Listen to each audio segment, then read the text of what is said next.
persecución porque los denunciaban dando falsos testimonios para llevarlos a la cárcel, para azotarlos o incluso para matarlos. En ese contexto se va a desarrollar esta historia. Resulta que Herodes, que era el gobernante de Judea, captura a algunos miembros de la iglesia primitiva. Y dice la escritura que para maltratarlos era como llevarlos a la cárcel, azotarlos, ponerlos en el cepo, y en ocasiones también lo que se hacía era obligarlos a negar su fe, ¿cierto? Entonces, en ese contexto capturan a Jacobo, uno de los discípulos, y resulta que lo matan a espada. A espada dice la escritura que muere. Y entonces el pueblo, como está enceguecido, el pueblo de Israel está enceguecido, dice la escritura que ellos se alegraron con eso. O sea, viendo a ese hombre morir a espada por ser seguidor de Jesucristo, y dice que ellos se alegraron. Entonces Herodes, como era el gobernante de ellos, dijo: si esta gente se alegra por eso, pues vamos a darles más de eso. Entonces ordenó que capturaran a nada más y nada menos que a Pedro, el apóstol Pedro. Le iba a dar de esa misma medicina.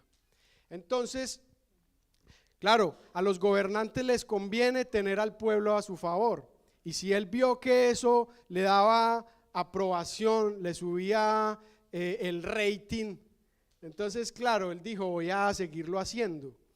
Capturó a una de las personas más sobresalientes del momento, el apóstol Pedro. Entonces, en ese momento se estaba desarrollando en Israel una fiesta que se llamaba la fiesta de los panes sin levadura. Esa fiesta solamente duraba 7 días. 7 días de fiesta.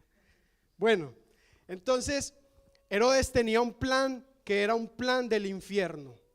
Herodes tenía un plan que había desarrollado y él había pensado: terminada la fiesta de los panes sin levadura, pasados esos 7 días de celebración, yo le voy a dar una alegría a los judíos. Mira el diablo cómo engaña a la gente. Le voy a dar una alegría a los judíos, y esa alegría va a ser que esa cabeza sobresaliente de la iglesia cristiana me lo voy a cargar. Voy a matar a Pedro. Ese era el plan del infierno.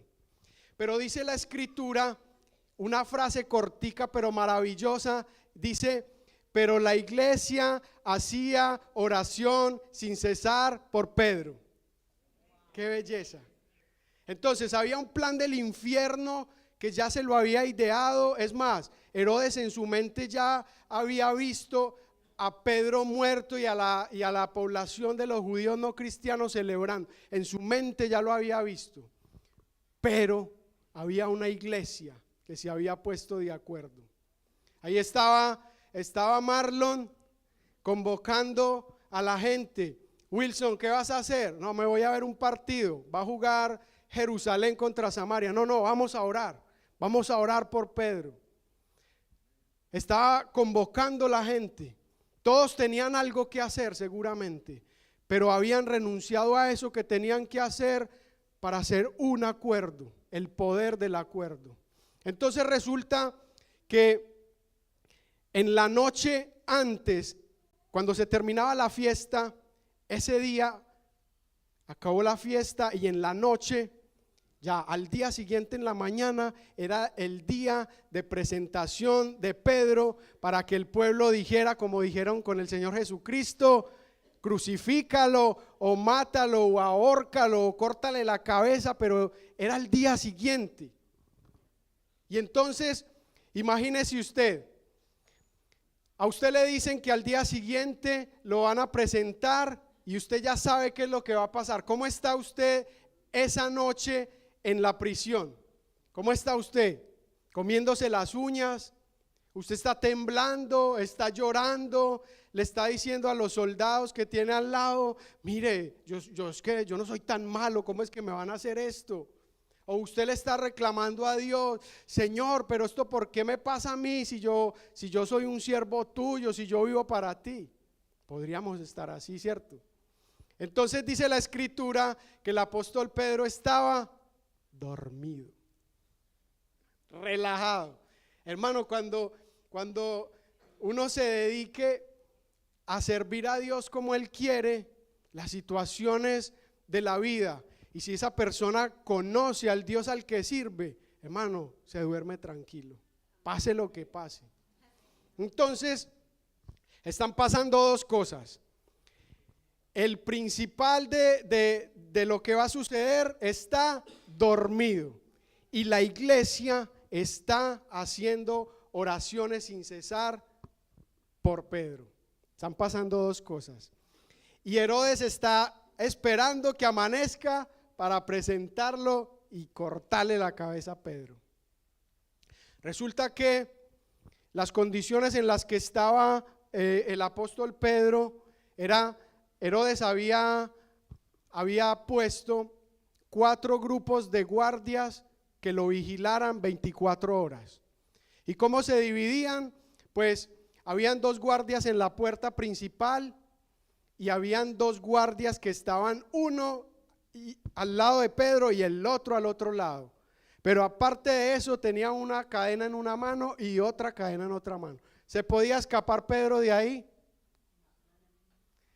No, imposible. ¿Iba a hacer algo la iglesia humanamente? Imposible. ¿Estaba sentenciado a muerte Pedro sí o sí? Sí, estaba esperando que pasaran unas cuantas horas y se acabó. Entonces dice la escritura que Pedro, estando dormido, tiene una visión. Tiene una visión que viene un ángel del Señor, lo toca en el costado y lo despierta. Le dice: Pedro, levántate. Y Pedro se levanta y el ángel le dice: cíñete, ponte el cinturón, ponte las sandalias, cúbrete con el manto y sígueme. Vamos a hacer una pausa ahí. Resulta que dice la escritura que Pedro no sabía si eso que estaba pasando era un sueño o era realidad, porque era muy real. O sea, ¿esto es realidad o estoy soñando?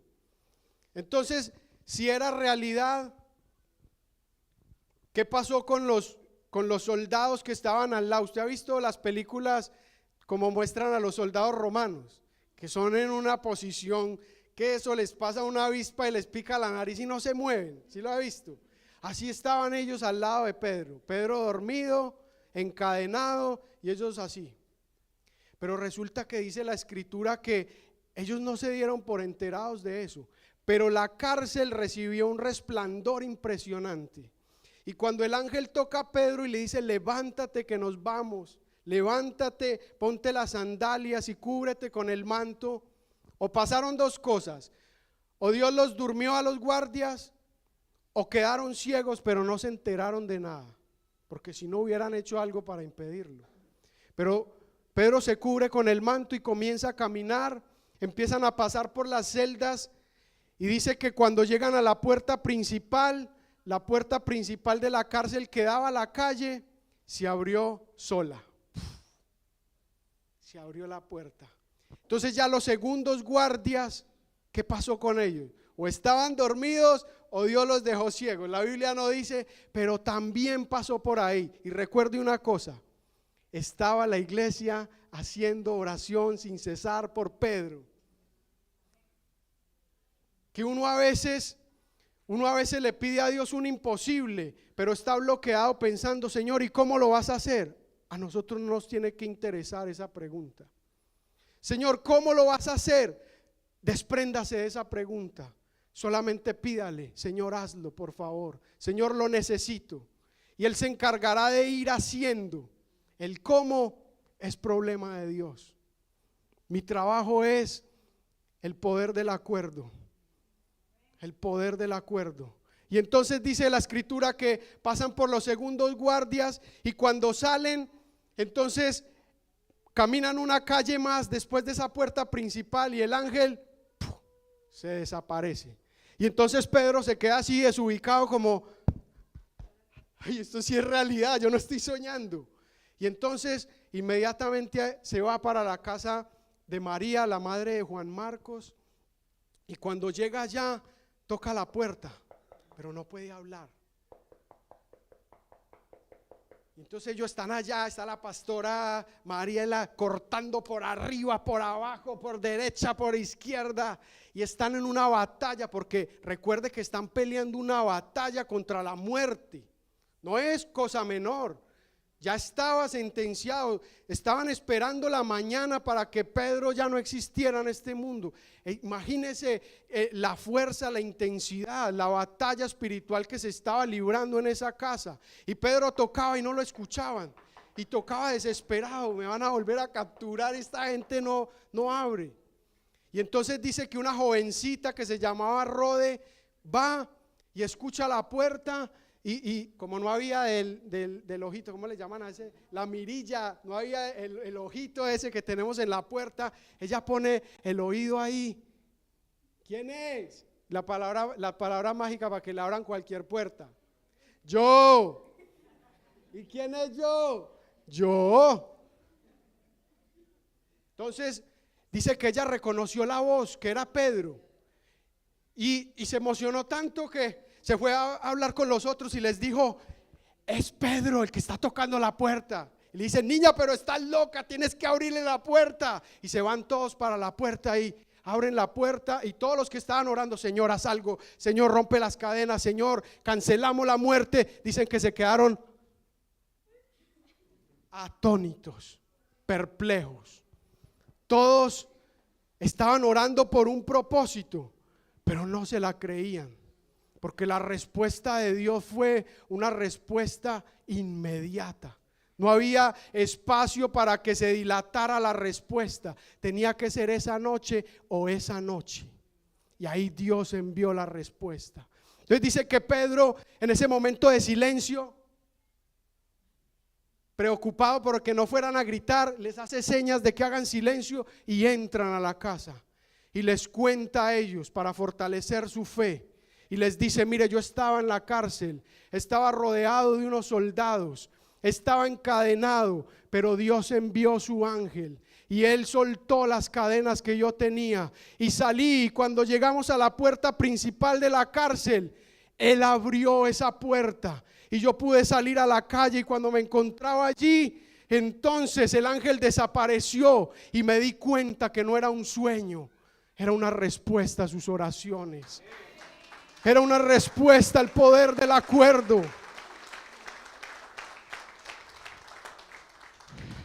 Y entonces, cuando nosotros estemos en una situación del límite, cuando estemos en ese momento en el que decimos: Señor, ¿y ahora qué hago?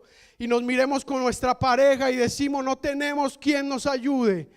Dios entonces cierra el círculo para abrazarnos y dice: pónganse de acuerdo que yo respondo. Pónganse de acuerdo que yo estoy en medio de ustedes. Pónganse de acuerdo que ustedes no están solos ni lo estarán. Pónganse de acuerdo que yo los escucho.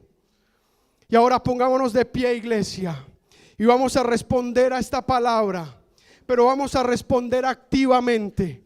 Usted tome a su pareja, usted acérquese a otra persona, si no tiene la pareja, a su hijo, su hija. Acérquese a él y vamos a responder en oración. Hable con la persona que tiene al lado.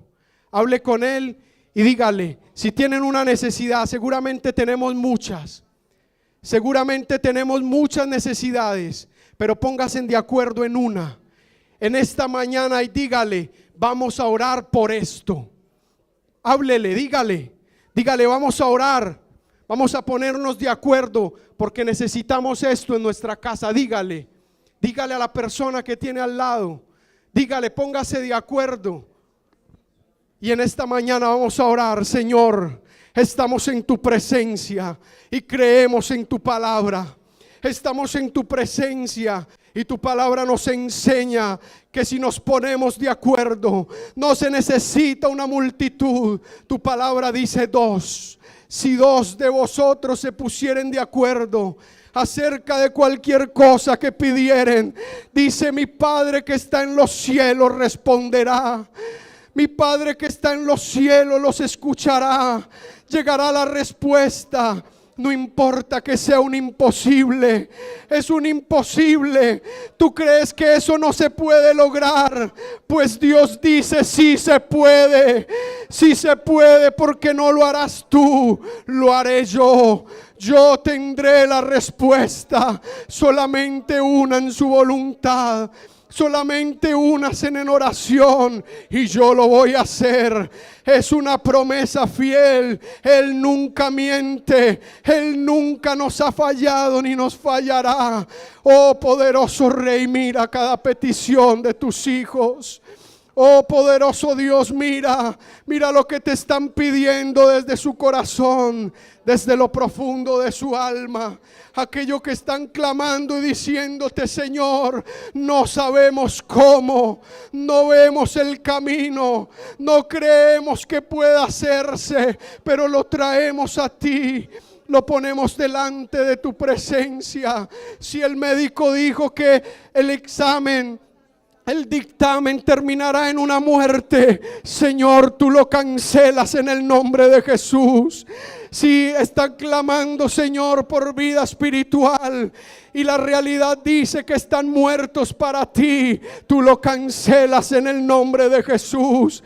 Si la economía de ese hogar está destruida, si esa economía no se levanta, si esa economía antes de crecer decrece cada día, en el nombre de Jesús tú cancelas toda ruina, toda escasez, toda pobreza, en el nombre de Jesús. Aquellos hijos rebeldes, aquellos hijos que no quieren saber nada de ti, aquellos hijos que están sumidos en la droga, en el alcohol, en el nombre de Jesús se cancela toda obra del diablo, se cancela toda obra de Satanás. Y tú lo haces, Señor, en favor de tus hijos. Tú lo haces porque tú tienes el poder para hacerlo. Padre, en el nombre de Jesús, creemos en tu palabra, creemos que veremos la respuesta y estaremos en pie en este lugar testificando y diciéndote: no sabíamos cómo, pero tú lo hiciste. No sabíamos cómo sucedería, pero hubo un acuerdo y te clamamos y tú desde los cielos respondiste. Padre, te damos gracias, Señor.